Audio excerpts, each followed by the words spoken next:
जय हिंद दोस्तों, स्वागत है एक बार फिर से। आज दिन भर की तमाम बड़ी खबरों में पहली अपडेट में जानेंगे पश्चिम बंगाल के मुख्यमंत्री ममता बनर्जी ने पहलवानों के समर्थन में निकाला मार्च, हाथ में दिखा वी वांट जस्टिस का पोस्टर। क्या कुछ कहा, पूरी जानकारी देंगे। उधर कपिल सिब्बल ने भी मोदी सरकार पर बोला हमला, बोले सरकार को वोट से मतलब है, सरकार को पहलवानों से कोई मतलब नहीं है। तो वहीं ब्रजभूषण शरण सिंह ने पहलवानों पर किया पलटवार, कहा तैरना कैसे है हम भी जानते हैं, गंगा में मेडल बहाने से मुझे फांसी नहीं मिलेगी। तो वहीं राहुल गांधी ने अमेरिका से पीएम मोदी पर बोला हमला, बोले भारत में आजा, मुसलमानों के साथ में जो भी हो रहा है वो 1980 के दशक में दलितों के साथ हुआ था। तो अमेरिका में राहुल गांधी के बयानों पर भड़क गई बीजेपी और कहा कि एक अदनासा नेता विदेशी धरती पर जाकर पीएम मोदी का अपमान कर रहा है। उधर पुरानी पेंशन के बाद अब कांग्रेस पार्टी को 2024 में चुनाव लड़ने के लिए एक और बड़ा मुद्दा मिल गया है, जिससे पीएम मोदी और बीजेपी की टेंशन बढ़ने वाली है। इसके बारे में भी पूरी जानकारी देंगे, हर एक खबर को विस्तार से बताएंगे। लेकिन उससे पहले यदि आप भी मानते हैं कि मध्य प्रदेश की जनता भी बदलाव चाहती है तो इस वीडियो को लाइक कर चैनल को लाल बटन दबाकर सब्सक्राइब करें और कमेंट बॉक्स में लिखें जय हिंद। दरअसल दोस्तों आपको बता दें कि पहलवानों के लिए न्याय की मांग को लेकर पश्चिम बंगाल के मुख्यमंत्री ममता बनर्जी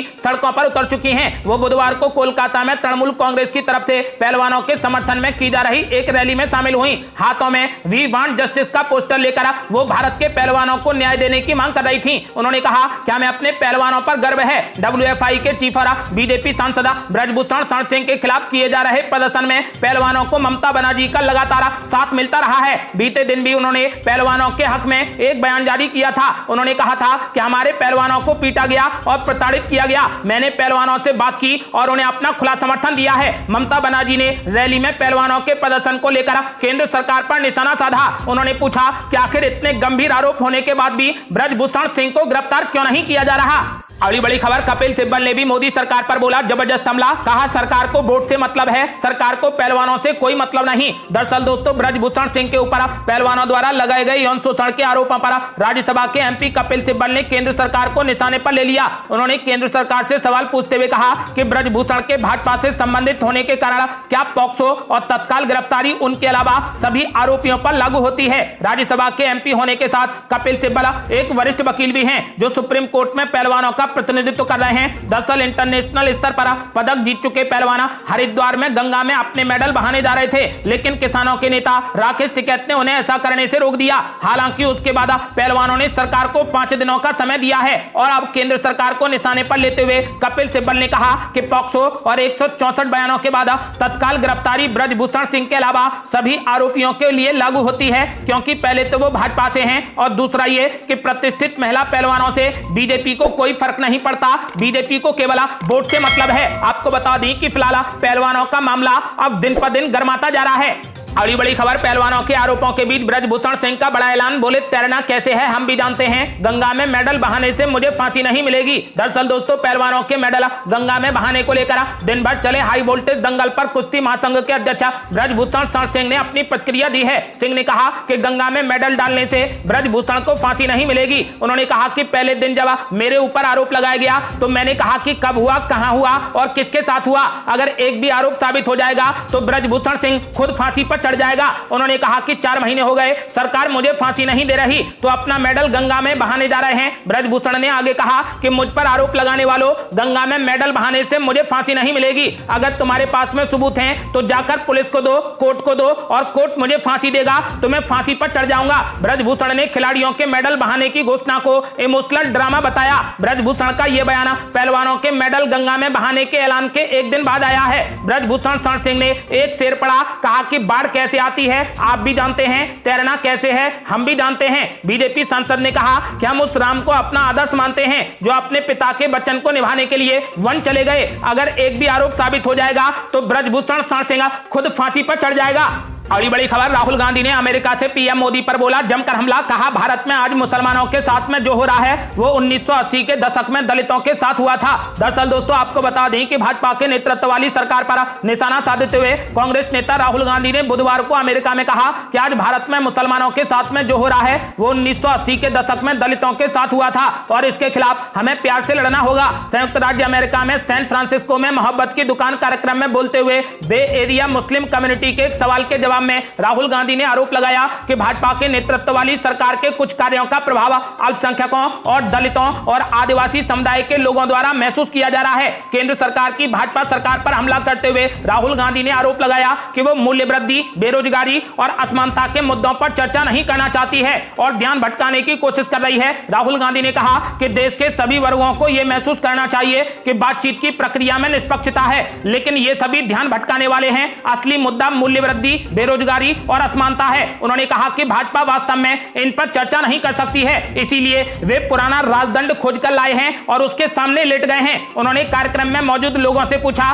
कि क्या आप खुश नहीं हैं कि मैं आपके सामने लेट नहीं रहा। राहुल गांधी ने पीएम मोदी पर हमला करते हुए कहा कि पीएम मोदी के सामने अगर भगवान भी आ जाएं तो पीएम मोदी भगवान को भी भ्रमित कर देंगे और उन्हें बताने लगेंगे कि ब्रह्मांड कैसे बना। अगली बड़ी खबर, अमेरिका में राहुल गांधी के द्वारा दिए गए बयानों पर भड़क गई बीजेपी। कहा एक अदनासा नेता विदेशी धरती पर जाकर कर रहा पीएम मोदी का अपमान। दरअसल दोस्तों आपको बता दें कि कांग्रेस नेता राहुल गांधी 6 दिनों के लिए अमेरिका की यात्रा पर गए हैं। वहां उन्होंने बुधवार सुबह भारतीयों से बातचीत की। इस दौरान उन्होंने मोदी सरकार पर जमकर हमला बोला। इतना ही नहीं, उन्होंने ये तक कह डाला कि मोदी भगवान को भी भ्रमित कर सकते हैं कि क्या करना है। इस पर अब भाजपा ने पलटवार किया है। उन्होंने कहा कि राहुल गांधी अपनी हरकतों से बाज नहीं आ सकते। वो भारत का अपमान करने का कोई भी मौका नहीं छोड़ते। हर विदेश यात्रा में वो अपनी गलतियों को दोहराते हैं। आपको बता दें कि अब राहुल गांधी को केंद्रीय मंत्री अनुराग ठाकुर सहित कई भाजपा नेताओं ने घेर लिया है। हरियाणा के गृह मंत्री अनिल विज ने कहा कि दुनिया भर के देशों के नेता हमारे प्रधानमंत्री नरेंद्र मोदी की तारीफ करते नहीं थकते और हमारे देश का एक अदनासा नेता राहुल गांधी विदेशी धरती पर जाकर प्रधानमंत्री नरेंद्र मोदी को अपमानित करता है। ऐसे नेता का हर भारतवासी को बहिष्कार करना चाहिए। वहीं अनुराग ठाकुर ने कहा कि राहुल गांधी की हर यात्रा में भारत का अपमान किया जाता है। इस बार की प्रायोजित विदेश यात्रा भी उसी दिशा में है, जहां वो अपमान तो प्रधानमंत्री मोदी का करना चाहते हैं, लेकिन अंत में देश का अपमान करने से नहीं चूकते। उन्होंने आगे कहा कि अगर आप पहले के भी भाषण देखेंगे तो वो भारत को राष्ट्र ही मानते नहीं, वो तो राज्यों का संघ कहते हैं। साथ ही वो भारत के बढ़ते कदमों पर भी प्रश्न चिन्ह करते हैं। अनुराग ठाकुर ने कहा कि राहुल गांधी पर सवालों की बौछार करते हुए पूछा कि आखिर उनकी यात्रा का मकसद क्या होता है, वो विदेश यात्रा से क्या पाना चाहते हैं, क्या विदेश में कीचड़ उछालना ही उनका काम रह गया है। केंद्रीय मंत्री ने कहा कि आप अंतर देख सकते हैं, जब राहुल गांधी विदेश की यात्रा पर गए हैं उन्होंने भारत और देशवासियों पर प्रश्न चिन्ह खड़े किए हैं। उन्होंने कहा कि अगर मैं कहूं कि भारत की जो तरक्की हो रही है, साख बढ़ रही है, उसको गिराने का काम लगातार राहुल गांधी कर रहे हैं। वहीं दूसरी तरफ पीएम मोदी की यात्रा पर नजर डालें तो प्रधानमंत्री ने हाल ही में अपनी विदेश यात्रा के दौरान लगभग 24 प्रधानमंत्री और दुनिया के राष्ट्रपतियों से मुलाकात की और 50 से अधिक बैठकें की थी। कई विदेश मंत्री उन्हें लोकप्रिय नेता बताते हैं। इस दौरान ऑस्ट्रेलियाई प्रधानमंत्री ने कहा था कि प्रधानमंत्री मोदी बॉस हैं। उन्होंने कहा कि शायद यही बात राहुल गांधी पचा नहीं पा रहे, इसीलिए वो विदेश में उनका अपमान कर रहे हैं। अगली बड़ी खबर, पहलवानों के समर्थन में किसान नेता राकेश टिकैत ने कर दिया बड़ा ऐलान। राष्ट्रपति को सौंपे जा सकते हैं पहलवानों के मेडल। दरअसल दोस्तों पहलवानों ने निर्णय लिया था कि वो अपने मेडल 30 मई को हरिद्वार पहुंचकर गंगा में बहा देंगे, लेकिन किसान नेता नरेश टिकैत ने पहलवानों को यह कहकर मेडल बहाने से रोक लिया था कि उन्हें 5 दिन का समय दें। इस दौरान मामले का कोई भी हल निकाल लिया जाएगा। बुधवार सुबह किसान नेता राकेश टिकैत ने फोन पर हुई बातचीत में कहा कि 1 जून को मुजफ्फरनगर में खाप पंचायत बुलाई गई है, इसमें आगे की रणनीति तय होगी। हालांकि पहलवानों के राष्ट्रपति को अपने मेडल सौंपने या वैश्विक स्तर पर तमगों की बोली लगाने का विकल्प खुला है। राकेश टिकैत का कहना है कि मुजफ्फरनगर में आज खाप पंचायत बुलाई गई है, इसमें लोगों की भीड़ नहीं रहेगी। हरियाणा और उत्तर प्रदेश की खाप पंचायतों के प्रतिनिधि शामिल होंगे, समाज के वरिष्ठ लोग रहेंगे, किसान नेता भी पंचायत में शिरकत करेंगे। वहां पर पहलवानों के मामले में सर्वसम्मति से कोई फैसला लिया जाएगा। नरेश टिकैत ने हरिद्वार में पहुंचकर पहलवानों को मेडल ना बहाने से रोक लिया था। अब पहलवानों को 5 दिन का समय दिया गया है। राकेश टिकैत ने कहा कि इस अवधि में खाप पंचायत कोई अहम निर्णय लेगी। जिस तरीके के आरोप लगे हैं उनके तहत अभी तक भारतीय कुश्ती संघ के अध्यक्ष रहे और भाजपा सांसद ब्रजभूषण शरण सिंह के खिलाफ कार्रवाई हो जानी चाहिए थी। उन्होंने कहा कि इस मामले को लंबा खींचना ठीक नहीं था। पहलवान तो सबके हैं, ये किसी एक जाति या समुदाय के नहीं हैं। इन्होंने दुनिया में देश का नाम रोशन किया है। राकेश टिकैत ने कहा कि अभी पहलवानों के पास में कई विकल्प हैं। इस बाबत भी विचार किया जा सकता है कि अंतर्राष्ट्रीय पहलवानों के मेडल क्यों न राष्ट्रपति को सौंप दिए जाएं। जब सरकार को पहलवानों के मेडल के सम्मान की कोई परवाही नहीं है तो उन्हें राष्ट्रपति को सौंपना ही उचित है। अगर इस पर सहमति नहीं बनती है तो मेडल की वैश्विक स्तर पर बोली लगाई जा सकती है। इस तरीके की बोली में तो कई देश भाग लेंगे, इससे तो अपने देश का मान सम्मान बढ़ जाएगा। उन्होंने कहा कि हालांकि ये दोनों बातें अभी एक विकल्प के तौर पर हैं। उन्होंने कहा कि आगे क्या करना है क्या नहीं करना है ये खाप पंचायत ही निर्णय लेगी। अगली बड़ी खबर, ब्रजभूषण की गिरफ्तारी लायक सबूत नहीं, दिल्ली पुलिस के बयान पर जमकर भड़के दीपेंद्र हुड्डा। दरअसल दोस्तों आपको बता दें कि कांग्रेस नेता और हरियाणा से राज्यसभा सदस्य दीपेंद्र हुड्डा ने महिला पहलवानों के यौन शोषण के मामले में जांच कर रही दिल्ली पुलिस पर निशाना साधा और कहा कि उनकी अब कोई साख नहीं है। दरअसल मीडिया में आई एक रिपोर्ट में यह दावा किया गया कि दिल्ली पुलिस को ब्रजभूषण शरण सिंह की गिरफ्तारी लायक सबूत नहीं मिले हैं, जिनके खिलाफ पहलवानों ने यौन उत्पीड़न का आरोप लगाया है। इतना ही नहीं, दिल्ली पुलिस के सूत्रों ने यह भी बताया कि नाबालिग पहलवान वास्तव में बालिग है, क्योंकि उसने अपनी उम्र 2 साल कम बताई थी। दीपेंद्र हुड्डा ने कहा कि दिल्ली पुलिस का कहना है कि उसके पास ऐसे सबूत नहीं है कि ब्रजभूषण सिंह को गिरफ्तार किया जा सके, जबकि एक पहलवान नाबालिग है। कौन से सूत्र हैं, खुलकर अपनी बात रखनी चाहिए। दिल्ली पुलिस तो एफआईआर नहीं कर रही थी, दिल्ली पुलिस की अब साख नहीं है। उन्होंने कहा कि दिल्ली पुलिस ने और क्या कहा है उसको देखेंगे। कांग्रेस नेता ने पूछा कि क्या हरियाणा की बेटियों को इज्जत और न्याय नहीं मिलेगा। उन्होंने कहा कि सरकार ने प्रदर्शन कर रहे पहलवानों से बात तक नहीं की। देश के दिल में दर्द है कि प्रधानमंत्री मोदी ने यह अपील तक नहीं की कि आप मेडल गंगा में मत बहाओ। उन्होंने कहा कि यह मोदी का अहंकार है। कांग्रेस सांसद दीपेंद्र हुड्डा ने पहलवानों के यौन शोषण मामले में केंद्र सरकार पर भी हमला बोला। उन्होंने कहा कि खिलाड़ियों के पसीनों की खुशबू मेडल से ही आती है, फिर भी वे उसे गंगा में बहाने हरिद्वार पहुंच गए। सरकार ने खिलाड़ियों से कोई भी अपील तक नहीं की। इससे क्या संदेश गया? सरकार को खिलाड़ियों और मेडल से नफरत है। उन्होंने कहा कि गंभीर आरोपों से घिरे सांसदों को पूरी की पूरी भाजपा सरकार बचाने में लगी है। अगली बड़ी खबर, आखिर अभी तक गिरफ्तार क्यों नहीं किए गए ब्रजभूषण शरण सिंह, दिल्ली पुलिस ने किया खुलासा। दरअसल दोस्तों देश में बीते 1 महीने से अधिक समय से चल रहे पहलवानों के आंदोलन को दिल्ली पुलिस की तरफ से बड़ा झटका लगा है। पुलिस के सूत्रों ने बताया कि पहलवानों ने सांसद ब्रजभूषण शरण सिंह के खिलाफ यौन शोषण के जो आरोप लगाए थे, अभी तक की जांच में ऐसे सबूत नहीं मिले हैं कि उनको गिरफ्तार किया जाए। दिल्ली पुलिस सूत्रों ने बताया कि ब्रजभूषण के खिलाफ लगे आरोपों में जो पॉक्सो की धारा लगी है उसमें भी 7 साल से कम की सजा है, इसीलिए उस धारा में भी गिरफ्तारी की जरूरत नहीं है। दूसरा, अभी तक की जांच के अनुसार दिल्ली पुलिस को ऐसे कोई भी इनपुट नहीं मिले हैं जिससे कि यह पता चल सके कि सांसद ने पीड़िताओं को धमकाने या उनसे किसी भी माध्यम से संपर्क करने की कोशिश की हो। ये वो 2 वजह हैं जिससे अभी तक की जांच के अनुसार सांसद को पुलिस ने गिरफ्तार नहीं किया है। दिल्ली पुलिस के विश्वस्त सूत्र ने कहा कि अब तक हमें ब्रजभूषण सिंह को गिरफ्तार करने के लिए पर्याप्त सबूत नहीं मिले हैं। 15 दिनों के भीतर हम कोर्ट में अपनी रिपोर्ट दाखिल करेंगे। ये चार्जशीट या फिर अंतिम रिपोर्ट हो सकती है। पहलवानों के दावे को साबित करने वाला कोई भी सबूत नहीं मिला है। पुलिस ने कहा कि ये इस मामले में पुलिस को दिए गए दस्तावेजों की सत्यता की जांच कर रहे हैं। हालांकि दिल्ली पुलिस ने मीडिया में यह खबर प्रसारित होते ही एक ट्वीट किया है जिसमें आधिकारिक रूप से उन्होंने इन दावों से किनारा कर लिया है। दिल्ली पुलिस ने कहा कि कुछ मीडिया चैनल महिला पहलवानों के खिलाफ दर्ज मुकदमे में पुलिस द्वारा फाइनल रिपोर्ट दाखिल किए जाने की खबर प्रसारित कर रहे हैं। यह खबर पूरे तरीके से गलत है। यह केस अभी विवेचन में है और पूरी तफ्तीश के बाद उचित रिपोर्ट न्यायालय में रख दी जाएगी।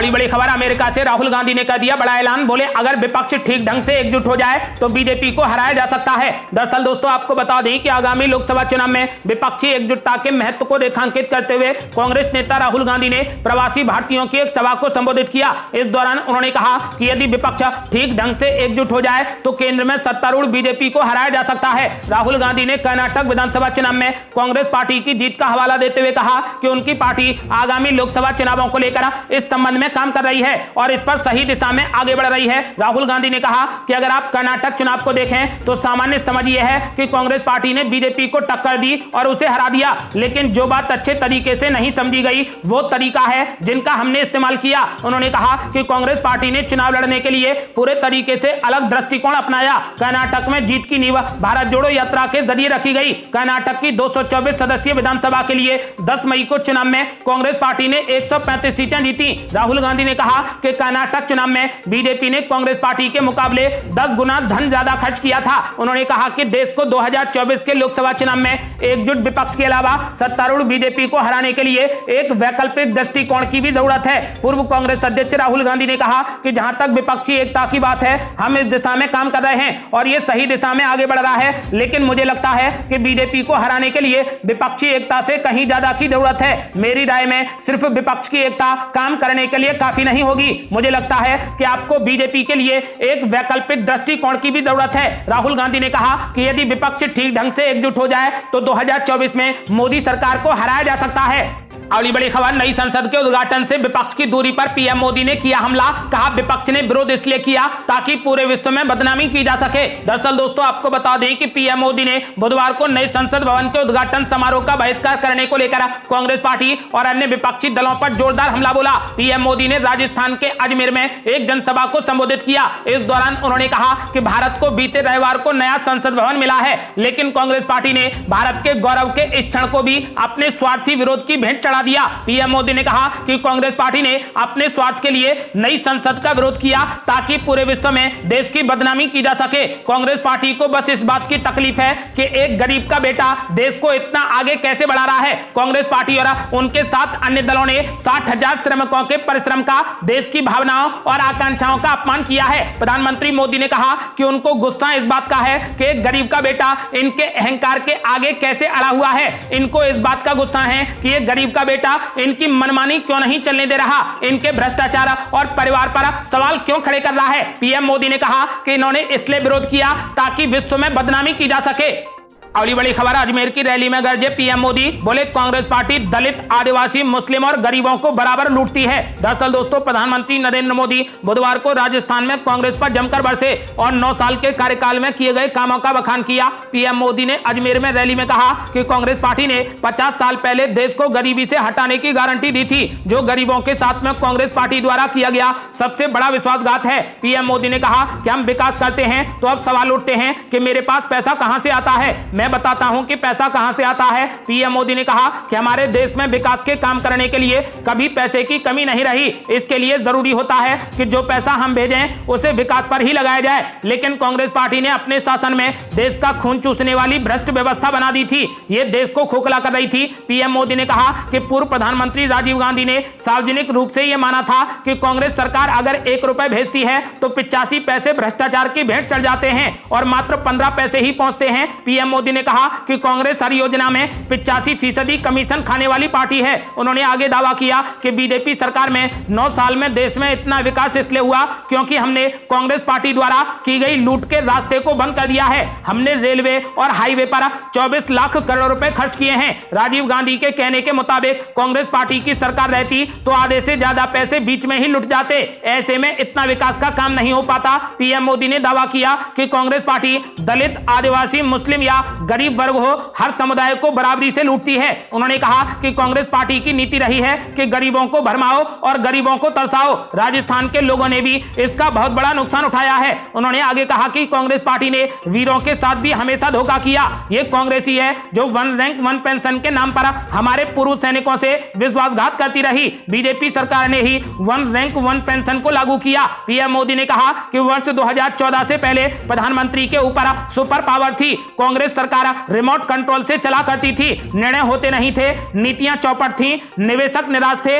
युवाओं के सामने अंधकार था। पीएम मोदी ने कहा कि जनता से वोट लेकर कांग्रेस पार्टी जनता को ही कोस रही थी। ये थी अब तक की बेहद बड़ी खबरें। रोजाना की ताजा खबरों को जानने और हमसे जुड़ने के लिए चैनल को लाल बटन दबाकर सब्सक्राइब करें और घंटी बटन भी दबा दें। जल्दी मिलते हैं बड़ी अपडेट के साथ, तब तक के लिए जय हिंद, जय भारत।